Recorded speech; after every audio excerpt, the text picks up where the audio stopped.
What's up, everybody? It's Bailey, Director of Innovation at Intelligentsia. Today I'm going to talk about the OXO Rapid Brewer. Super excited about this.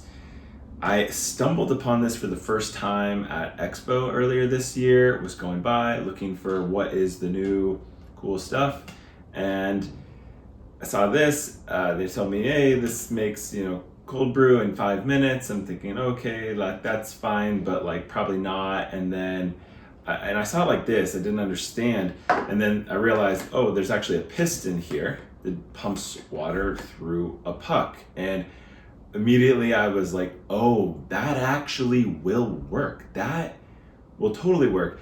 I know this because it reminds me of the Unitarian Nomad, which I have a lot of experience with, and that works. Not only will this work to make cold brew very quickly, but it will also soup, and we will get to that in a minute. So with the Rapid Brewer, it comes with an instruction manual. It tells you a couple ways to make coffee, cold and hot. The way it works is it has this piston, pumps air through. This is the water chamber, which has this built-in dispersion screen, really nice, very broad. Comes with a tamp, so you can make a puck in this basket, which is also really nice. It's pretty broad. It has a slight taper on the inside corners, and it's roughly 62, 63 millimeters at the bottom. And it's all just quite simple. So the recipe that they recommend for cold is just throw 40 grams in there, add your water, let it sit for 5 minutes. This is allowing that ambient water to just percolate into the puck, saturate, begin things to wash off the coffee grounds. And then after 5 minutes, go ahead and pump that water through. And that totally works. Totally recommend you use that recipe. It's great. They recommend brewing 1 to 4. And this, let's think of this as like filter ratio. So 40 gram dose, 160 grams of water. For the hot recipe, they recommend using 20 grams of coffee and 160 grams of water. So brewing at 1 to 8, you're making a little concentrate here. Similarly, add the coffee, tamp it, then add the water, let it sit for 2 minutes. Again, this is sort of percolating in here, and then you end up making this concentrate that you can bypass for a single strength hot brew. That recipe also totally works, and I think you should try it. But what I see in this is the potential to do other cool stuff, and that's what I want to go over today. So I'm going to go over a few different recipes, and we're going to start with a hot bloom for cold brew. So this totally does work with that 5 minutes, but what if you don't want to wait 5 minutes? What if you want it a little bit faster? Or what if you want to develop some different flavors? So what I'm suggesting is dose your coffee, whatever it's going to be. Pick your dose for your serving. Maybe you want 20, 15, 40, 30, and then do same thing, 4 times the dose. So we can do 40 to 160, but we're going to do split up the water, and the first portion of the water will do a little over the dose. So we're going to do 40 grams, and we're going to do 50 grams of hot water. Let that sit in here for just 1 minute. Also, again, kind of percolating. Push that through. It's not going to yield very much because most of it's going to be soaked up by the bed. Then open it up, because this is another thing that you can do here is that this will open and allow you to Fellini essentially. So open it up and then add the other 110 grams of ambient water, and then go right ahead and push that through. In my experience, this yields a higher extraction and also just further develops the flavors in a way that ambient water is not able to by using that hot bloom. So I'm gonna get one of these prepped and we can make that. Okay, I've got some coffee ground. I'm gonna be using our cold coffee blend for this, and we're gonna start with some puck prep. So another thing that I really like about this is that I can actually put in a bottom paper. of course, you do not need to do this. It is not designed to do this. It is not designed to need it. But right now, what I'm talking about is using this in ways that it is not necessarily intended to do other fun stuff.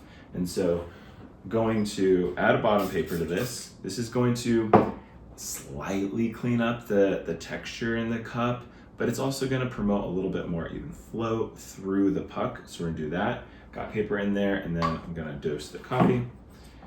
This is 40 grams.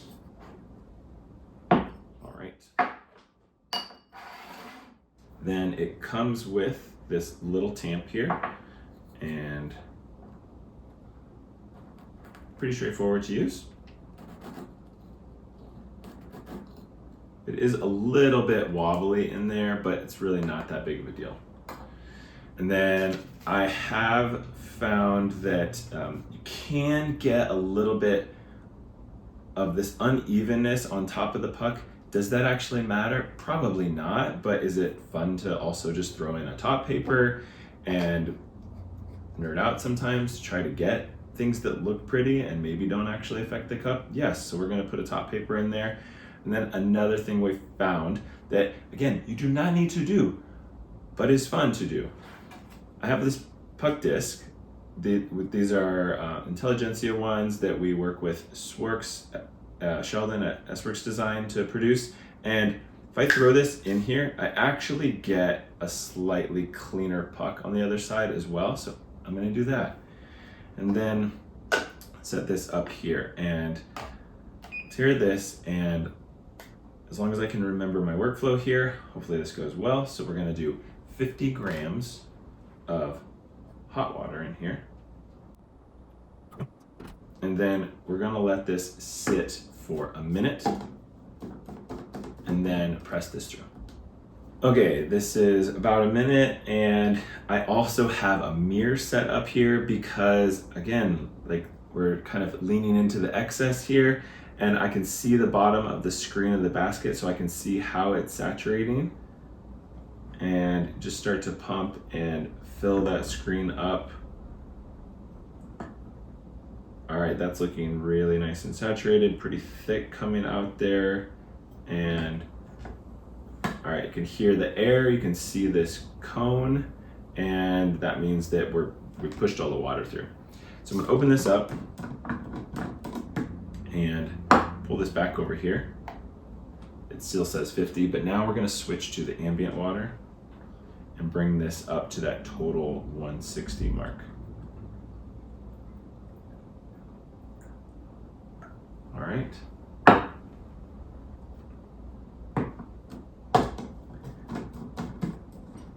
And then from here, I think just like a gentle pump to move this through slowly is the way to go. So I'm gonna slowly do that.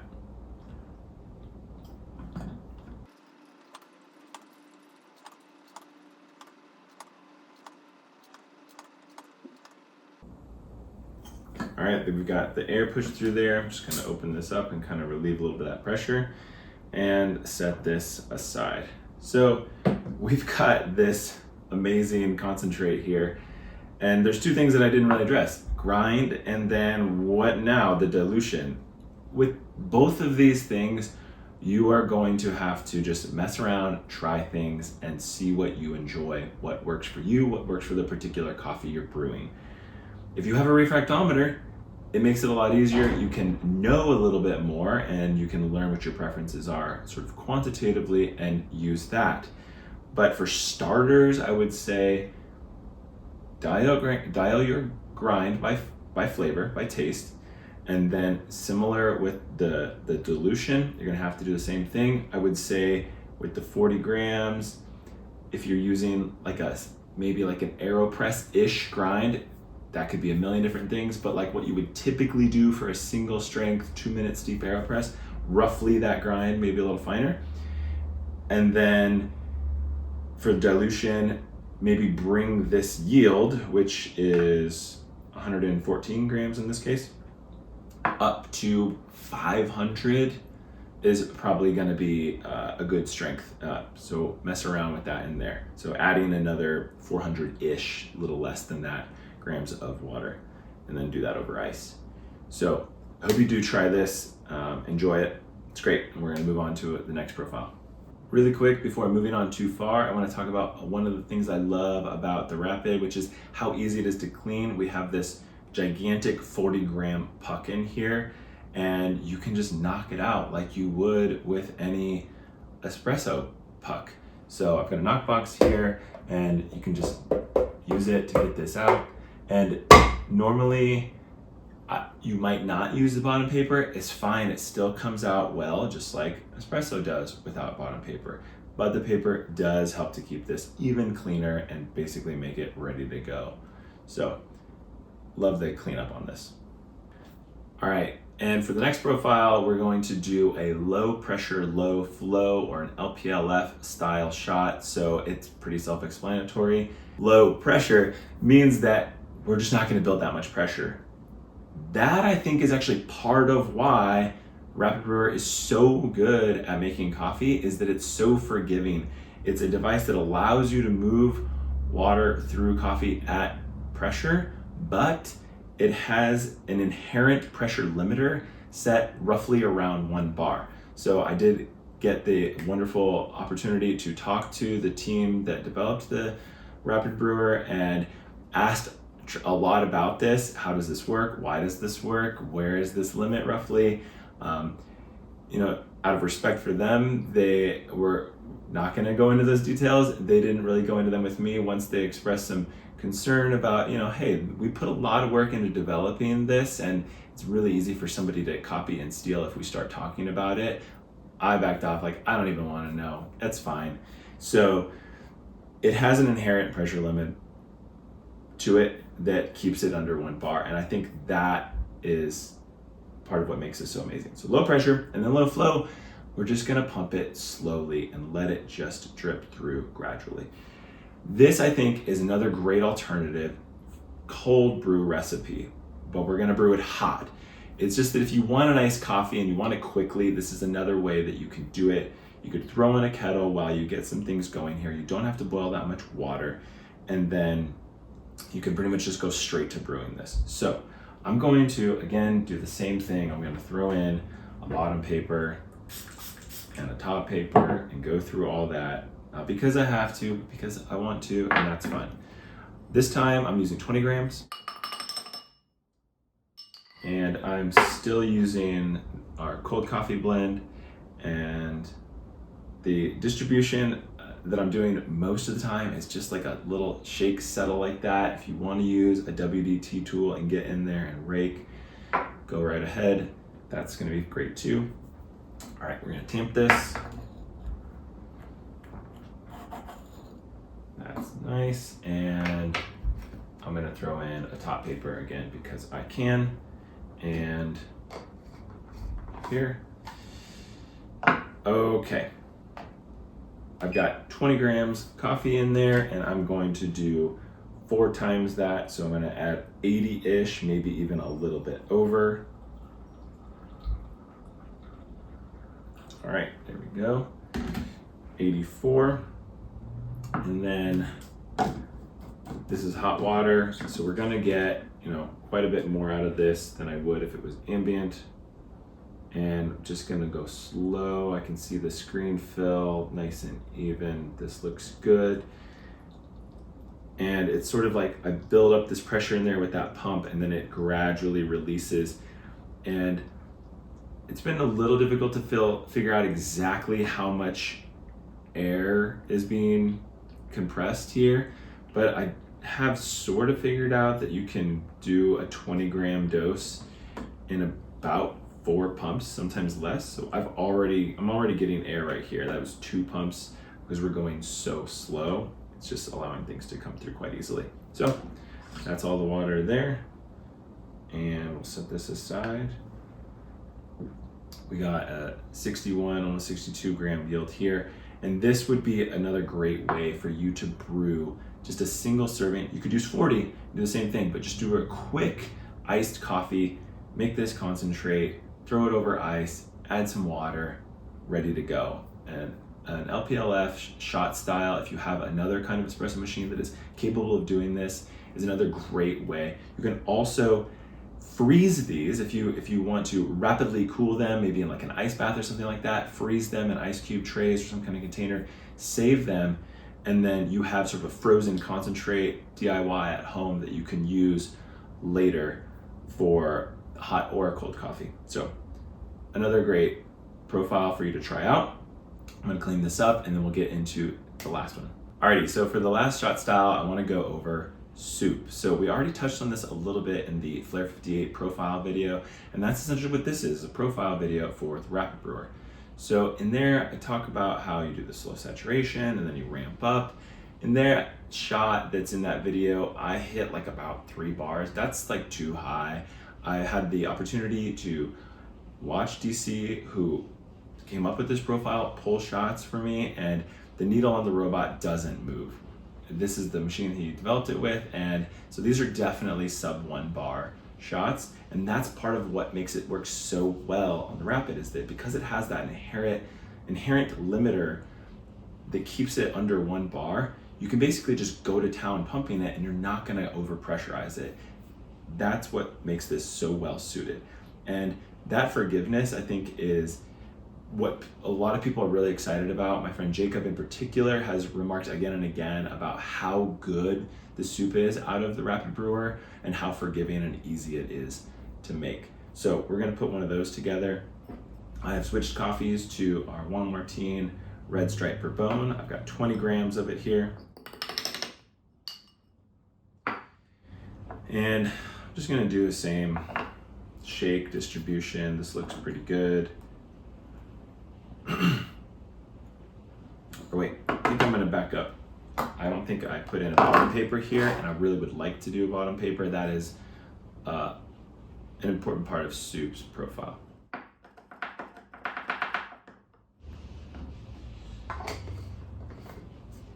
All right,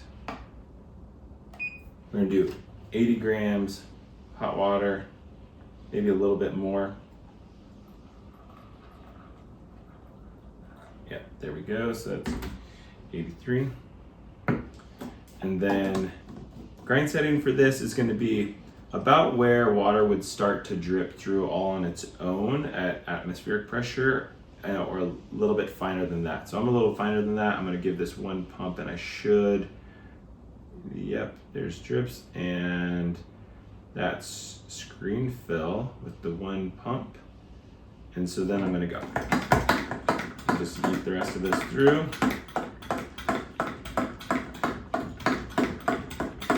And there's the end. So slow, gentle saturation, and then go, go, go, go, go. Pressure is inherently low, and we have soup. So this is essentially a modern espresso style. Espresso, people are, could lose their minds about something like this. And I will say that even in the patent for the Rapid Brewer, in the opening statement where it goes over the background, it talks about how espresso machines are cumbersome and immobile, are the words they use, and this addresses that. Can it hit 9 bars? Can it make a thick trad shot? No, it cannot do that. Can it make a modern soup style shot? Absolutely. And that's super exciting. I think if you're interested in these modern shot styles, Rapid is an extremely low barrier to entry, and it unlocks this experience in a way that is somewhat guarded by other much, much more expensive machines. And there's even some machines that simply can't profile like this. So I hope you do pick one of these up. You try Hot Bloom, try LPLF, try some soup, and you enjoy, share with your friends. Thanks.